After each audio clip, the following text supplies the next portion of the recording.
Good morning, class 10th. Class 10th, I'm taking the doubts कह लीजिए या सारे क्वेश्चंस कह लीजिए जो मैंने मशीन्स की आपको शीट सेंड करी है पेज नंबर 32 पर। तो आज मैं इसके सारे न्यूमेरिकल्स या सारे क्वेश्चंस कवर कर रहा हूँ, ध्यान से देखिएगा। सबसे पहले मैं क्वेश्चन नंबर 1 लेके चल रहा हूँ। क्वेश्चन नंबर 1, तो क्वेश्चन आप रीड ज़रूर करिएगा तभी ज़्यादा बेटर समझ में आएगा। तो इसमें गिवन है कि एक फिक्स पुली है, एक फिक्स पुली है, is driven by a mass. Driven का मतलब है कि एफर्ट की बात कर रहा है, ड्रिवन बाय अ मास। ध्यान से समझना बेटा, ड्रिवन बाय अ मास आपको दिया हुआ है 100 kg। मास अगर 100 kg है, इसका मतलब हुआ कि एफर्ट होगा 100 kgf। kgf को न्यूटन में चेंज करने के लिए g से मल्टीप्लाई करते हैं, यानी 9.8 से या 10 से। A fixed pulley is driven by a mass falling at the rate of 8 meter in 4 seconds. तो falling at the rate of 8 meter, ये distance दिया हुआ है 8 मीटर in 4 seconds, टाइम आपको दिया हुआ है 4 seconds। क्वेश्चन रीड ज़रूर करना। It lifts a load, load आपको दिया हुआ है 75 kgf, लोड आपको दिया हुआ है 75 kgf। और अब आपसे फर्स्ट पार्ट में पूछा है पावर इनपुट। पावर इनपुट का फॉर्मूला आपको पता है, power is equals to work upon time. Power input में वर्क हम लेंगे F इंटू एस हमेशा की तरह अपॉन टाइम। यहाँ पर जो F है, यहाँ पर जो F है फोर्स, वो हम एफर्ट लेंगे, effort into S upon time. तो एफर्ट हमें दिया हुआ है 100 kgf। kgf को मैं न्यूटन में चेंज कर रहा हूँ, मल्टीप्लाई बाय 10। डिस्प्लेसमेंट दिया हुआ है या डिस्टेंस दिया हुआ है 8, तो इस डिस्टेंस को हम डिस्टेंस ऑफ एफर्ट कह सकते हैं, ठीक है। टाइम हमें दिया हुआ है 4, तो 4 2 8, यानी कि 2000 वाट। तो this is the power input. Now second part is the height to which the load is raised, the height to which the load is raised in 4 seconds. In fact second part में efficiency पूछी है, तो efficiency is equals to mechanical advantage upon velocity ratio. अब क्योंकि ये fix पुली है, आपको पता होना चाहिए कि फिक्स पुली के लिए वेलोसिटी रेशो हमेशा 1 होता है, तो वेलोसिटी रेशो की जगह 1 लिख दिया। और ये मैकेनिकल एडवांटेज, बहुत धीरे धीरे चल रहा हूँ, ध्यान से देखना। मैकेनिकल एडवांटेज का फॉर्मूला होता है लोड अपॉन एफर्ट, और नीचे 1 है तो वो मैंने अब लिखा ही नहीं है।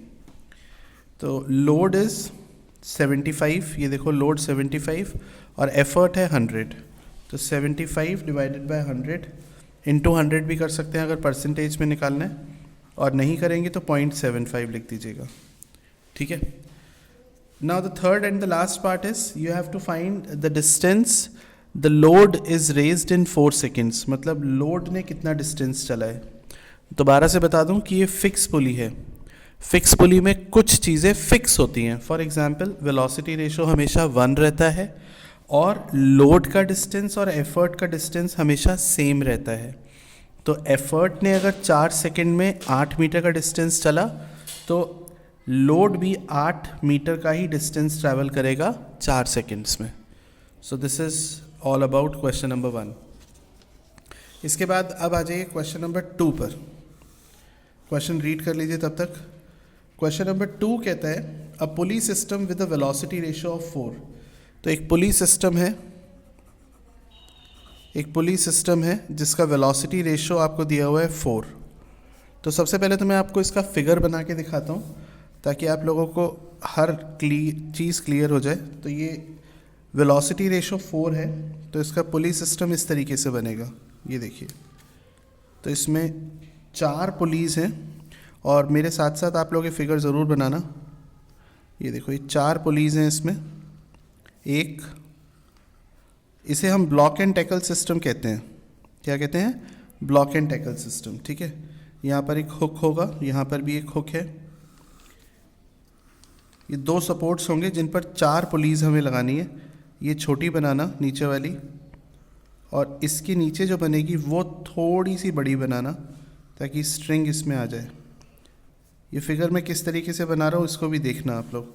यहाँ पर लोड होगा, यहाँ लोड है। अब ये स्ट्रिंग देखिए किस तरीके से आपको करनी है। ये एफर्ट हुआ, ठीक है। ये स्ट्रिंग सबसे नीचे जाएगी, और ये यहाँ पर जाएगी बेटा, ये यहाँ जाएगी, ठीक है, और ये ऊपर की तरफ जाएगी। ओके सर, ये टेंशन आपको लेनी है इस तरीके से, ये देखिए, गॉट इट। अब इसमें देखिए एफर्ट किसके बराबर आया, टेंशन के बराबर, और लोड किसके बराबर आया, 1 2 3 4, लोड आया 4t के बराबर, ठीक है ना बेटा। और if the distance travelled by the effort, if the distance traveled by the load is d, then the distance traveled by the effort will be n into d, where n represents the number of pulleys. So 4 into d. Okay, so velocity ratio is equals to, efficiency is equals to, efficiency is equals to आपको पता है mechanical advantage upon velocity ratio होता है ना, और velocity ratio equals to distance travelled by the effort upon distance travelled by the load होता है।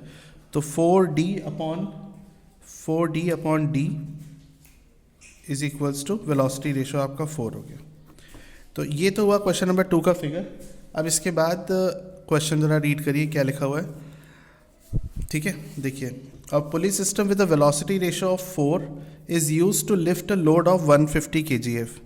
तो लोड आपको उठाना है 150 kgf through a vertical height of 20 metre. Height आपको दी हुई है 20 मीटर। अब आप अपने आप से ये पूछिए कि जो हाइट है ये distance travelled by the effort है या डिस्टेंस ट्रेवल्ड बाय लोड है। एक बार क्वेश्चन रीड करिए दोबारा से। लिखा हुआ है is use to lift a load of 150 kgf through a vertical height. तो ये लोड का डिस्टेंस दिया हुआ है, ठीक है ना। The effort required is 50 kgf। Effort आपको दिया हुआ है 50 kgf। अब इसमें कई सारी चीज़ें पूछी हैं। फर्स्ट पार्ट आपसे पूछा है distance moved by the effort. तो distance moved by the effort कितना होना चाहिए, n इंटू डी, जैसे कि यहाँ बताया। ये सारे फॉर्मूले हैं, पहले इन फार्मूलाज को एक जगह एक तरफ सेपरेट लिखो। तो n हो गया 4, n represents the number of police, और d मतलब डिस्टेंस ट्रेवल्ड बाय लोड, ये आपको 20 दिया हुआ है।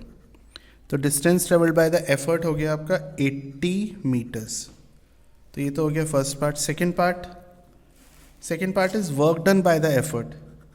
तो work done by the effort होगा W is equals to F into S. यहाँ पर हम फोर्स की जगह एफर्ट लेंगे इंटू एस। एफर्ट हमें दिया हुआ है 50 kgf। kgf को न्यूटन में चेंज करेंगे 10 से मल्टीप्लाई करके, और S हमें दिया हुआ है डिस्टेंस ऑफ एफर्ट। एफर्ट का डिस्टेंस लेंगे क्योंकि एफर्ट का वर्क डन आपसे पूछा है, एफर्ट ने कितना वर्क डन किया। तो 80, 8 5 40, 0 0 0 3 0। So this is the work done by the effort. Now the third part says mechanical advantage. So we have to find the mechanical advantage. Mechanical advantage आपको पता है load upon effort होता है. Load is 150 and effort is 50. तो mechanical advantage is 3. Fourth part में आपसे पूछा है efficiency. Efficiency होती है mechanical advantage upon velocity ratio. The mechanical advantage is 3 and velocity ratio. Where is the velocity ratio? In fact, it is given that the velocity ratio is 4. So efficiency is 3 by 4. Now, if you multiply it with 100, then your answer will be in terms of percentage.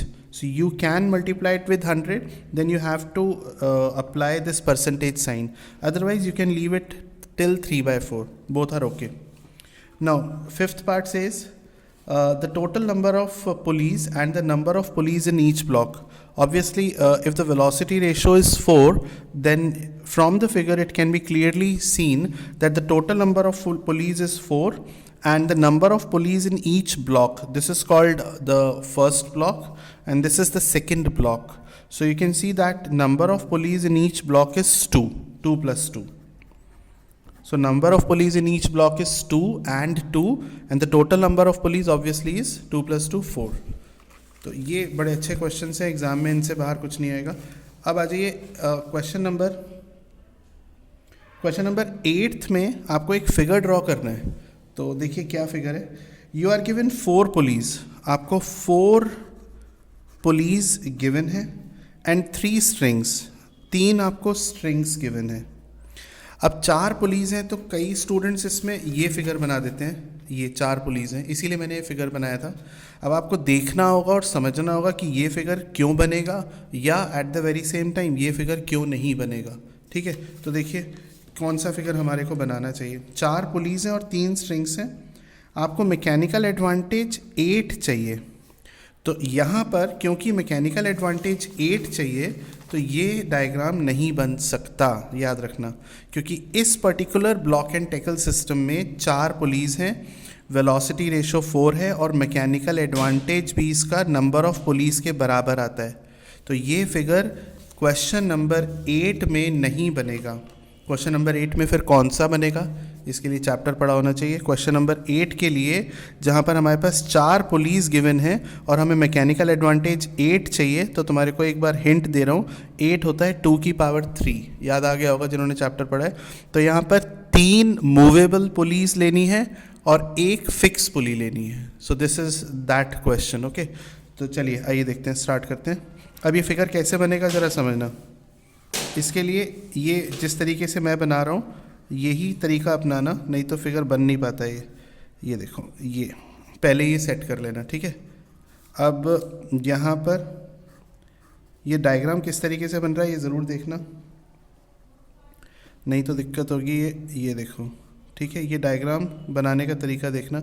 और ये जो string जाएगी ये इससे होती हुई हमें लपेटते हुए लेके जानी है, यहाँ पर एफर्ट आएगा। अब ये इधर से ले लिया, ये इधर से ले लिया, और यहाँ पर जो हम एक्सल कस रहे हैं इसका, वो एक्सल यहाँ आएगा। This is called axle. Okay, so you can name it as ABCD। यहाँ पर A, B, C और D।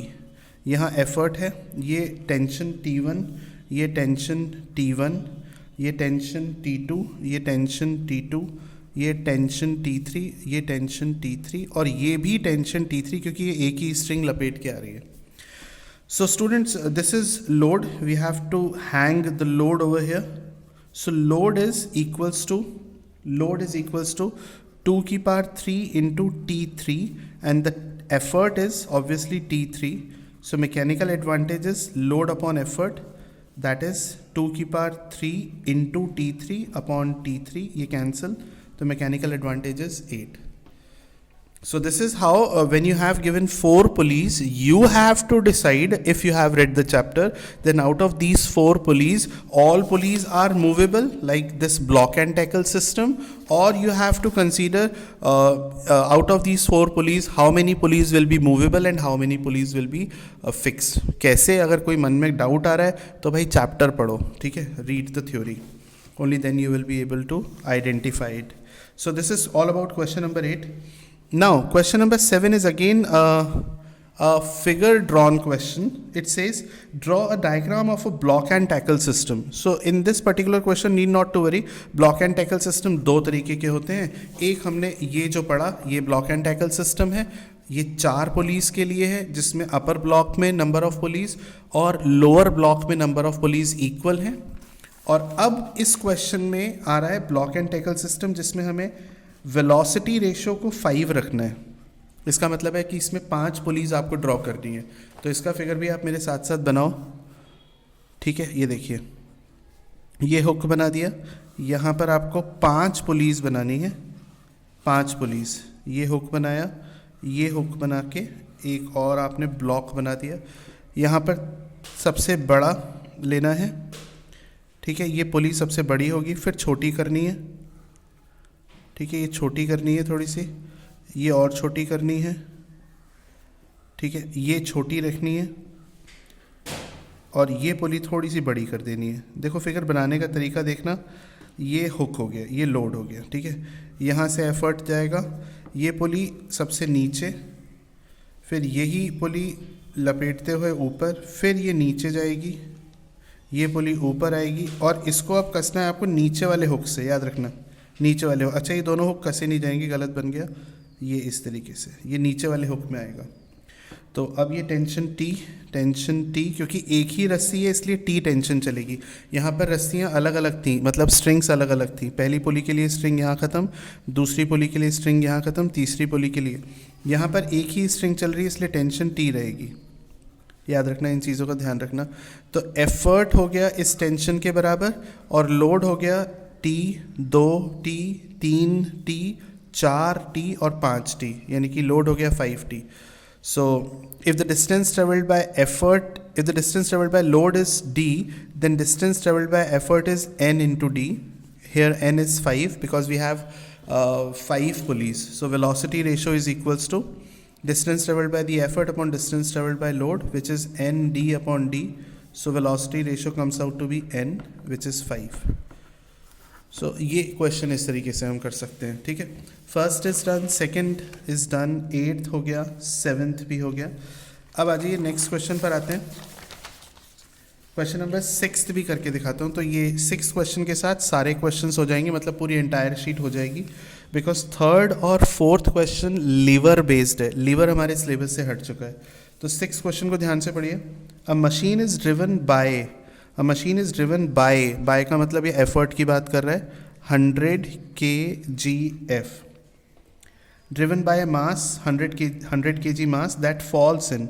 तो ये मास फॉल हो रहा है, यानी डिस्टेंस ट्रेवल्ड बाय एफर्ट आपको दिया हुआ है 8 मीटर इन 4 सेकेंड्स। अच्छा, अब इस क्वेश्चन में देखो ये डिस्टेंस ट्रेवल्ड बाय एफर्ट है, ठीक है।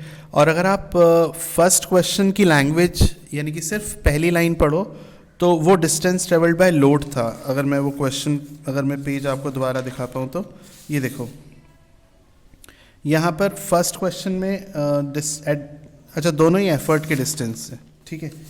देखिए, तो distance travelled by effort is 8 metre in 4 seconds. It lifts load of mass 500 gram, load आपको दिया हुआ है 500 kgf। वर्टिकली अपवर्ड्स जी की वैल्यू 10। सबसे फर्स्ट पार्ट में पूछा है force exerted by the following mass, यानी एफर्ट आपसे पूछा है। तो एफर्ट हो गया 100 kgf, kgf को न्यूटन में चेंज करने के लिए 10 से मल्टीप्लाई, तो 1000 न्यूटन। सेकेंड क्वेश्चन में work done by the following mass, work done by the following mass मतलब work done by the effort. तो ये वर्क इनपुट हुआ, W is equals to F into S, F की जगह effort into S. Effort है हमारे पास 1000 और S हमें दिया हुआ है 8, सो 8000 जूल। थर्ड पार्ट इज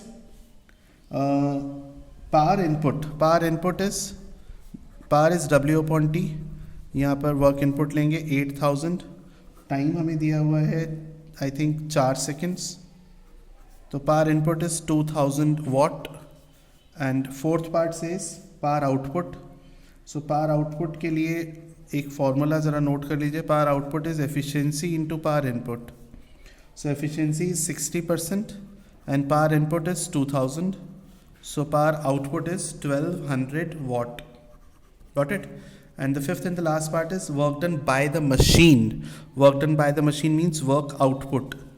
अब यही फॉर्मूला अप्लाई कर सकते हैं इसमें। अगर आप टी को क्रॉस मल्टीप्लाई कर दें तो पावर आउटपुट लेना, इनपुट मत ले लेना, इनटू टाइम, क्योंकि वर्क आउटपुट है इसलिए पावर आउटपुट लेंगे। So work output is equals to 1200, time is 4 seconds, 4800 joule. तो ये हो गई हमारी मशीन चैप्टर के सारे क्वेश्चन। इनमें अगर कोई पॉइंट या कोई क्वेश्चन क्लियर ना हो तो काइंडली व्हाट्सएप मी और you can directly call me. Thank you. अब मैं आपको एक शीट और सेंड करूँगा बोर्ड क्वेश्चंस की of the entire unit 1। So that sheet you have to do, and again I will take the doubts of that sheet. Okay, thank you.